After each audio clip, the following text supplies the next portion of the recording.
Saya Tifa Solesa melanjutkan Sapa Indonesia Malam. Saudara, Kejaksaan Agung menetapkan anggota polisi aktif sebagai tersangka baru dalam kasus dugaan suap tata kelola program makan bergizi gratis di Badan Gizi Nasional.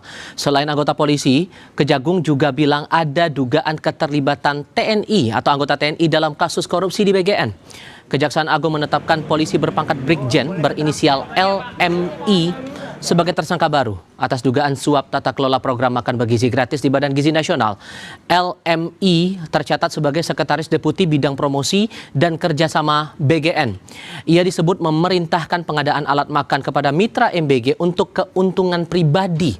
Selain adanya oknum polisi aktif yang jadi tersangka, Kejaksaan Agung juga bilang ada dugaan keterlibatan oknum anggota TNI dalam pengadaan motor dalam kasus korupsi di BGN.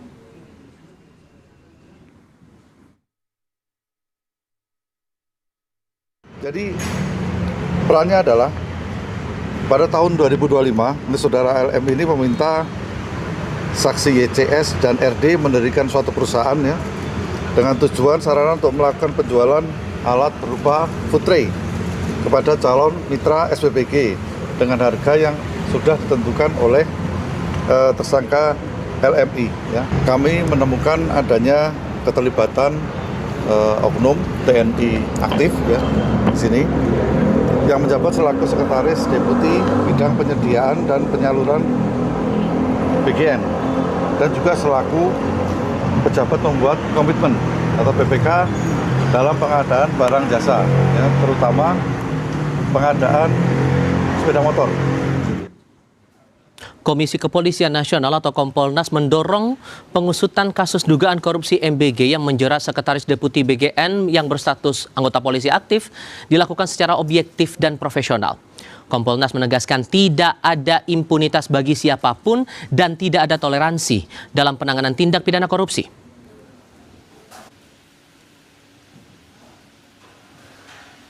Berharap penegakan hukum tersebut untuk yang bersangkutan ya anggota kepolisian yang masih aktif ya bisa dilaksanakan dengan profesional dan kami juga ingin mengawasi proses ini agar jalannya memang fair ya objektif dan profesional dan kami mendukung juga sikap rekan-rekan Mabes Polri yang mengatakan bahwa tidak ada impunitas ya tidak ada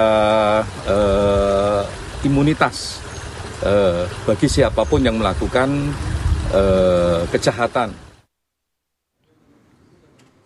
Di lain pihak, Kepala Divisi Humas Polri, Irjen Joni Edison Isir, menyatakan Polri mendukung upaya pemberantasan korupsi sekaligus menghormati seluruh proses hukum yang tengah ditangani Kejaksaan Agung dalam kasus dugaan korupsi program MBG.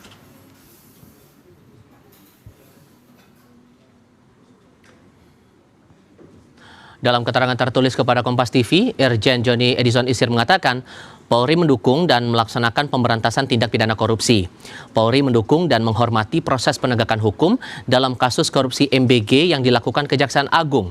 Tambahnya, Polri senantiasa bersikap tegas sesuai ketentuan kedinasan yang berlaku dan berkomitmen tidak ada impunitas terhadap setiap individu personel Polri yang melakukan tindak pidana termasuk tindak pidana korupsi.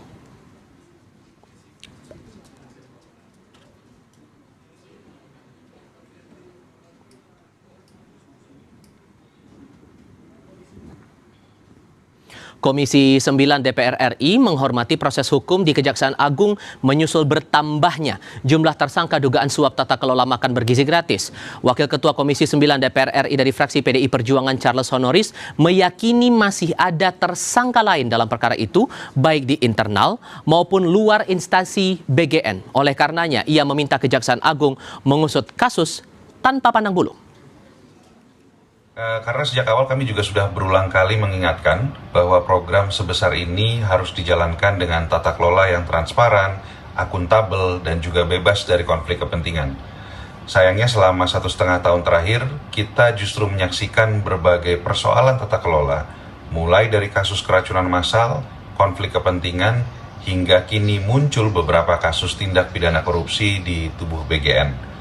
Karena itu kami juga mendorong agar penyelidikan dan penyidikan dilakukan secara tuntas dan terang benderang.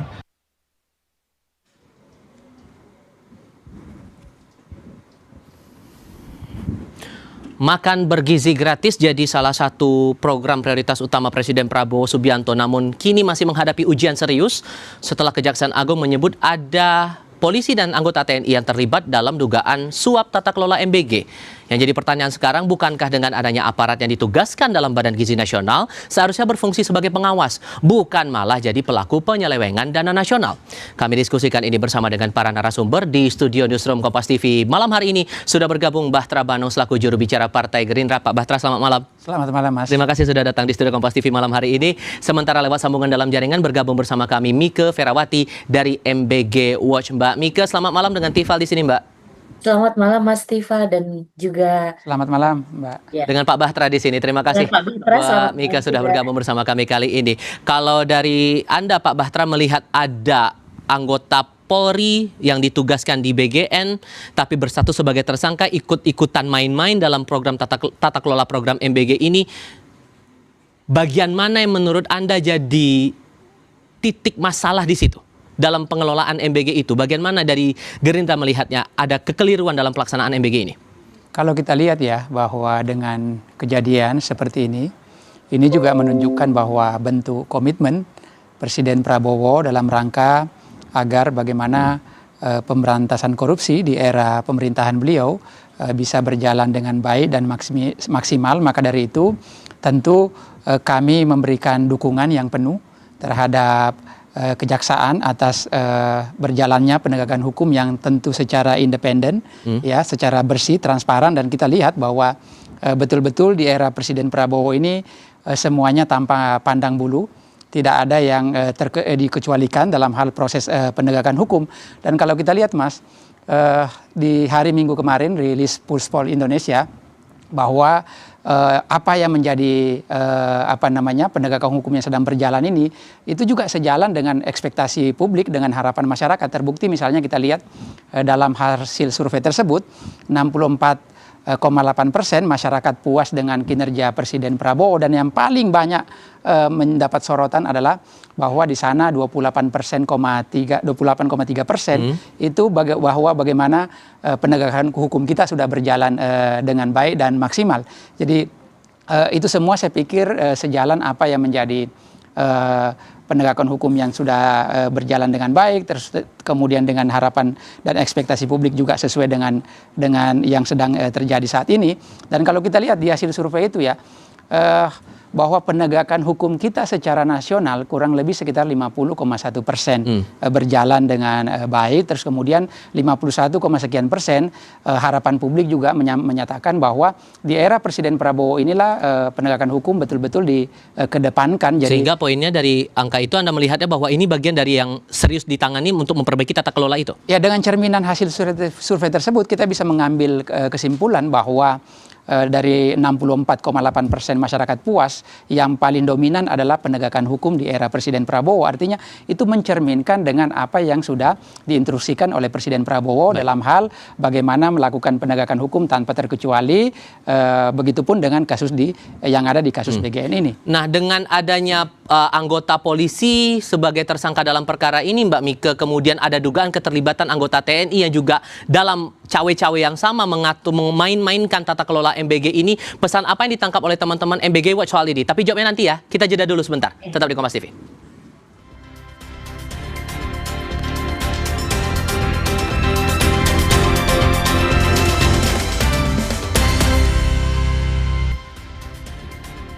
Mbak Mika, menurut Anda dari kacamata MBG Watch, sampai ada polisi yang jadi tersangka dalam upaya main-main tata kelola MBG, kemudian Kejaksaan Agung juga bilang ada indikasi anggota TNI yang juga main-main di situ.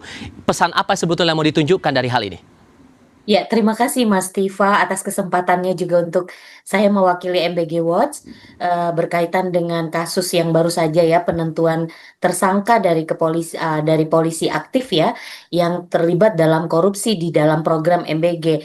Ini sebenarnya merupakan jalan yang muncul secara gradual dari apa yang sudah menjadi kritik dari MBG Watch ya. Dan sejak awal kita juga melihat bahwa kebanyakan struktur pengelola MBG Watch ini kenapa tidak terlalu banyak ya unsur kepolisian, unsur TNI yang sebenarnya ketika kita cek ulang apakah mereka punya kompetensi di dalam mengelola ya program MBG ini program besar ya, bukan program yang kecil dan sehingga dalam hal kasus ini semakin menunjukkan bahwa apa yang dikatakan bahwa mungkin MBG dikelola oleh dari kepolisian atau diolah diurusi atau di manage oleh TNI itu tidak menjamin apakah program yang sangat besar dan mengalokasikan sedemikian banyak anggaran negara ya yang sangat jor-joran di dalam program ini tidak terbukti ini menjadi program yang dapat berjalan dengan baik, dapat diawasi juga dengan baik karena di sini ada keterlibatan kepolisian ya, ada keterlibatan TNI juga dalam tata kelolanya dan juga disinyalir juga keterlibatan dari beberapa partai politik di dalam program MBG Watch ini. Dalam program MBG ini menunjukkan semakin ke sini ada banyak yang semakin memperkuat bahwa eh, bahwa kesimpulan bahwa mereka yang memiliki latar belakang militer, memiliki keterbelakangan polisi itu tidak menjamin program ini juga benar-benar bahkan semakin ironi karena terlibat korupsi. Artinya ada banyak juga pejabat atau petinggi dari mungkin pejabat yang masih aktif di kepolisian maupun juga di TNI yang nanti disinyalir ini ya, itu tidak cakap dalam melakukan tata kelola program MBG yang sangat besar ini. Sebatas kompetensi menurut Anda, sorry saya potong Mbak, sebatas kepada kompetensi atau ada celah secara struktur atau mekanisme tata kelola yang menurut Anda juga jadi bagian yang memberikan sumbangsih dari munculnya main-main tata kelola ini? Betul sekali, karena kita tahu ketika ada unsur-unsur ini tentunya selain kompetensi itu adalah sebuah ruang yang itu juga bisa dipermainkan Mas Tifa ya. Sehingga ada ruang-ruang yang itu juga bisa muncul bahwa ini persoalan peluang yang juga bisa dilakukan dan itu peluang yang dilakukan secara buruk ya, tidak transparan bahkan juga merugikan negara karena ini bicara soal korupsi seperti itu. Oke, kalau melihat lagi dari komitmen dari Pak Prabowo setelah kemudian kasus ini terungkap, Pak Batra, ada evaluasi. Sebetulnya batas evaluasi yang diharapkan itu yang bagaimana dan apakah sudah tergambar sekarang? Ya, Pak Prabowo kan pengennya bahwa ini betul-betul dijadikan momentum peristiwa ini sehingga ini juga bisa menjadi fondasi yang kuat dalam rangka bahwa di era pemerintahan beliau bagaimana transparansi itu, akuntabilitas itu betul-betul dikedepankan sehingga bisa juga menjadi warning ya bagi semua kementerian lembaga yang lain bahwa Pak Prabowo ingin menyampaikan pesan jangan coba main-main terkait dengan program prioritas apalagi yang berkaitan dengan hak hidup orang banyak terutama masyarakat kita yang betul-betul membutuhkan program yang sangat bagus ini dan tentu saya pikir ini juga menjadi menjadi pelajaran ya bagi semuanya bahwa dalam rangka menjalankan tugas yang diberikan oleh Presiden dan ini amanah yang begitu mulia harus betul-betul kita jalankan dengan sungguh-sungguh dengan maksimal sehingga benar-benar kemanfaatan dari program ini bisa dirasakan oleh seluruh masyarakat Indonesia. Termasuk kalau kemudian sudah terungkap kasus seperti ini, ada anggota polisi jadi tersangka, apakah kemudian ada upaya evaluasi nih anggota Polri TNI yang ada di dalam BGN akan coba dievaluasi untuk ya bisa ada di dalam BGN atau malah ditiadakan saja di BGN? Ya dan saya pikir kita memberi kesempatan ya kepada penegak hukum dan memberi kepercayaan karena kasus ini sudah berjalan biarlah kejaksaan bekerja secara independen, secara transparan dan akuntabel agar semua yang dianggap ada penyimpangan, ada penyelewengan ya harus dituntaskan sampai betul-betul siapapun yang terlibat ya mau nggak mau ya harus betul-betul ditindak dengan tegas dan itu juga menjadi menjadi harapan dan sesuai dengan instruksi Presiden Prabowo agar penegakan hukum kita bisa berjalan dengan baik dan maksimal. Ekspektasi Anda Mbak Mike, ekspektasi dan realitanya soal konteks evaluasi itu tadi, apa yang sesuai, apa yang rasanya tidak sesuai menurut teman-teman? Saya pikir ya, ini MBG Watch juga sampai saat ini posisinya masih sama, bahwa masukan-masukan publik ya masyarakat sipil terkait, misalnya contoh saja moratorium untuk menyelesaikan dulu, karena sebelumnya adalah ketua dari BGN yang terlibat dalam korupsi ini diselesaikan dulu secara baik, evaluasi, karena evaluasi ini kan banyak dari berbagai aspek ya. Jadi ada baiknya ketika tadi ada inisiatif, ada juga keinginan untuk mewujudkan sebuah proses hukum yang betul-betul baik ya, betul-betul clear di dalam hal korupsi di dalam MBG ini, itu juga bisa secara secara apa ya, secara optimal itu dilakukan. Nah, ini baru akan optimal ketika evaluasi yang disampaikan itu betul-betul dilakukan. Ini kita juga tidak melihat ada arah-arah perbaikan. Kalaupun ada efisiensi atau pengurangan pendanaan, itu juga tidak menjadi sebuah jaminan apakah MBG ketika masih terus dijalankan ini tidak akan menambah permasalahan baru atau justru memunculkan aktor-aktor baru atau mereka yang juga melakukan korupsi lebih banyak lagi, seperti disinyalir akan bertambah ya orang-orang yang punya permasalahan korupsi di dalam program MBG ini. Karenanya evaluasi itu harus betul-betul dilakukan secara sungguh-sungguh gitu Baik. loh.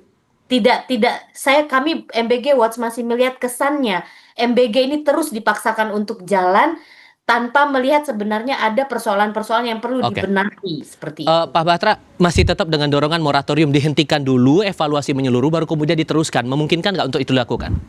Ini kan bukti kesungguhan Presiden Prabowo ya, bahwa program ini tidak terganggu dengan adanya kejadian seperti itu. Buktinya bahwa semuanya ya tanpa pandang bulu ditindak dengan tegas dan dibuka secara setransparan mungkin, sehingga publik juga bisa melakukan penilaian bahwa ternyata dengan kejadian itu sesuai dengan instruksi Presiden Prabowo semuanya berjalan dengan maksimal, penegakan hukumnya ditindak dengan baik, terus kemudian bagaimana refocusing programnya agar penerima manfaatnya bisa lebih betul-betul yang membutuhkan, dan BGN kan sudah berbenah di wilayah sana, dan kalau kita lihat bahwa banyak sekali pembenahan-pembenahan yang sudah mulai dilakukan oleh BGN termasuk misalnya memoratorium dapur-dapur atau SPPG yang dianggap selama ini tidak sesuai dengan SOP. Jadi saya pikir itu berjalan dengan baik, dengan maksimal, dan penegakan hukum juga tidak berhenti begitu Dan saja. moratorium bukan jawaban menurut Anda? Kalau saya pikir ya, ini kan program yang bagus sekali. Ya, betul-betul memang dibutuhkan oleh masyarakat kita, terutama di daerah-daerah pedalaman atau daerah-daerah yang kita anggap kategori masuk 3T. Nah, itu kan tidak mungkin kita bisa hentikan sementara di suatu sisi ada saudara-saudara kita yang betul-betul membutuhkan program ini. Bahwa di sana ada tata kelola yang mesti diperbaiki, iya. Ada penyimpangan yang harus ditindak, kan sedang berjalan nih. Dan saya pikir itu tidak ada mengganggu kinerja BGN ya, sehingga program prioritas Presiden Prabowo ini bisa terus dirasakan manfaatnya oleh seluruh masyarakat, terutama daerah-daerah yang betul-betul membutuhkan. Tapi sambil berjalan juga Kejaksaan Agung masih terus mengusut kasus ini. Pak Batra, terima kasih sudah mau datang ke studio Kompas TV malam hari ini. Mbak Mika juga terima kasih sudah bergabung lewat sambungan dalam jaringan. Selamat malam untuk Anda berdua. Sehat selalu.